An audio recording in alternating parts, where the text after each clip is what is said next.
These feet haven't walked through much life yet, just 6 years or so. Reminders along the halls of Hacker Elementary try to guide them. We're going to have fun. We're going to play some games. Lately, encouragement isn't enough. What are you going to say to drugs? No! This is one of 40 groups of young students pharmacist Robert Goforth has stood before. Have you guys ever been to a pharmacy? Do you know what a pharmacist does? The lesson is fittingly elementary. Even if you're 7 or 8 or 10 or 15, you only take medicine from a trusted adult, right? Because It's a baseline about prescription medications. you think that's candy or medicine? Oh, I got you all. The first one was candy and the second one's medicine. They look a lot alike though, right? Yeah. Kids learn what to look for and how to use them. Cindy takes more medicine than instructed. Do you think that's a good choice or a bad choice? Bad choice, right? How to store them and how to stay safe around them. And where's the safest place to keep medicine? Locked cabinet. Yes. They thought I was crazy whenever I call the schools and I say, I want to talk to your kindergarten class, I want to talk to your first and second and third graders, and etc. To understand why Goforth does this, you have to meet his kids. 2-year-old triplets, Christian, Abigail, and Benjamin. Besides spending time with my children, this is what I do. Why? Why? Because if I don't, who's going to educate these children? Who's going to save them? Because I have 4 children, statistics are against me. He says 25% of students leaving high school in this state will have tried illegal drugs or have an active addiction. Substance abuse prevention is the only way. You can't cure addiction or you can't cure everything retrospectively. If you don't prevent it, we've lost the battle.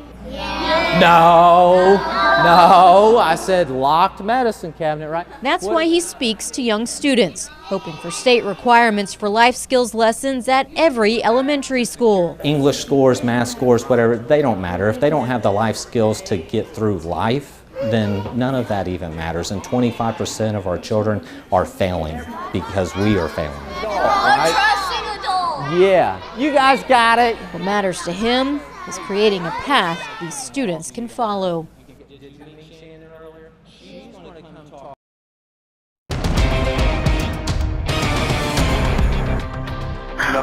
Emergency. I need somebody at my apartment. My son is overdosed. Yeah, I'm gonna lift him up.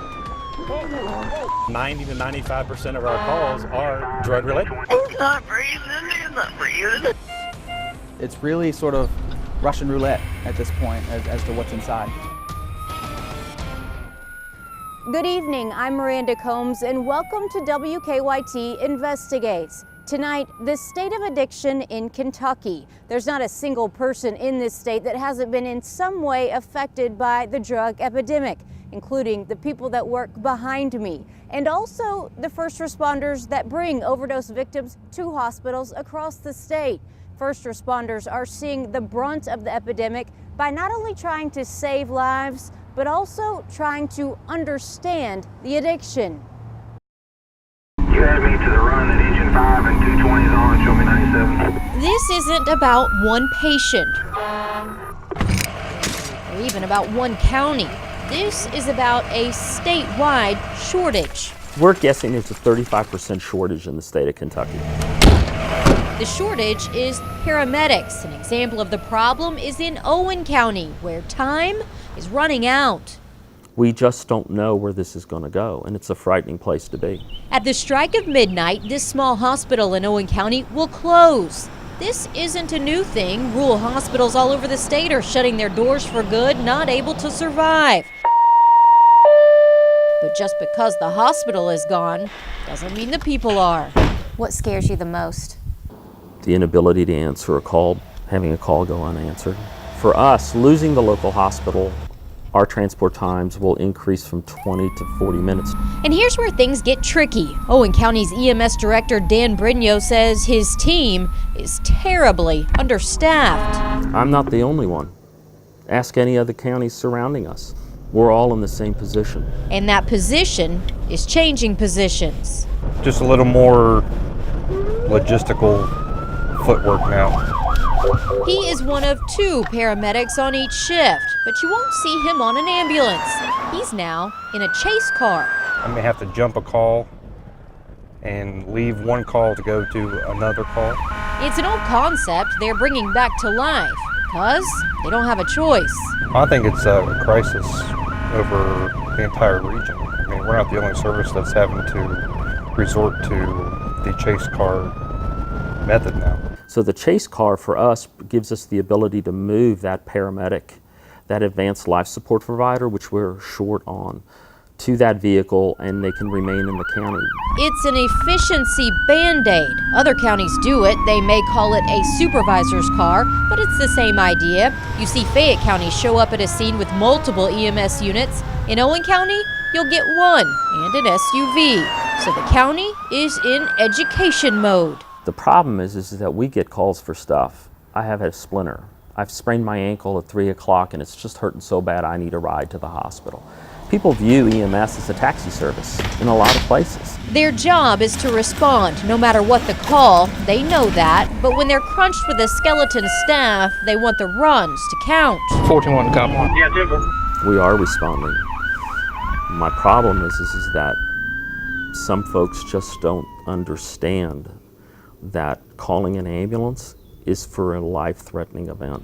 This county is facing many unknowns. Once the doors close on this hospital, these guys are the only emergency care providers around. They are trying to make it work, with few working. But will it? Only time will tell. Educating the community on when to dial 911 is the primary goal now over the next couple months. A lot of homes have a flag hanging. It's understood there's national pride, but the stories behind the flags sometimes are history-making. That's me. Then, I don't look a lot different, do I? Thought it was you now. 60 years ago, Jody Rife was a screaming eagle. 101st Airborne was always ready. We could move on an hour's notice. They were trained for war, but instead sent on a mission involving their own country. You don't forget things like that. And an internal battle. Several of the 26 C-130 aircraft, which brought paratroopers of the 101st Airborne Division to Little Rock, Arkansas, based from Fort Campbell, Kentucky. The job was to escort the Little Rock 9, integrating an all-white school in Arkansas. It would be a major event in the American Civil Rights Movement. They came in the station wagons primarily. They brought them to the school. We met them at the sidewalk and escorted them to their room. We stayed with them all day. Rife spent about 10 days escorting the 9 to and from school, trying to calm an atmosphere of resistant change. They had kids putting lighted cigarettes down those kids' back. They had bruises from where people had kicked them. The troops alternated who they escorted as not to get attached. But for Rife, there was one student. She looked pitiful, you know, she did. And so I just said, you know, this is my responsibility. Rife escorted Minnie Jean Brown for 2 days. He says he was supposed to stay outside her classroom. I wasn't supposed to go in the room. But she came to the door and asked me to come in, that some kid had tripped her. And you know, you got to realize, I've got a carbine, you know, and so I said, move your foot.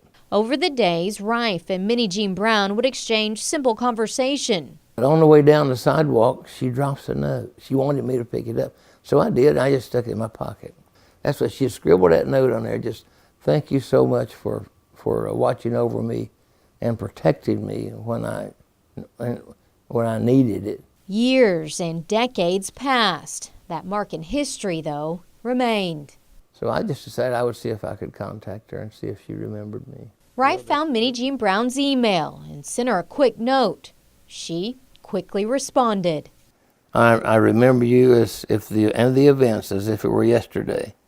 When I saw your name, all I could feel was how you actually saved my life. There was this person who was nice to me, whether by orders or by choice, didn't matter.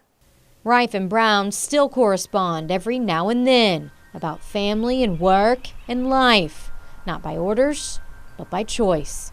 In Lexington, Miranda Combs, WKYT.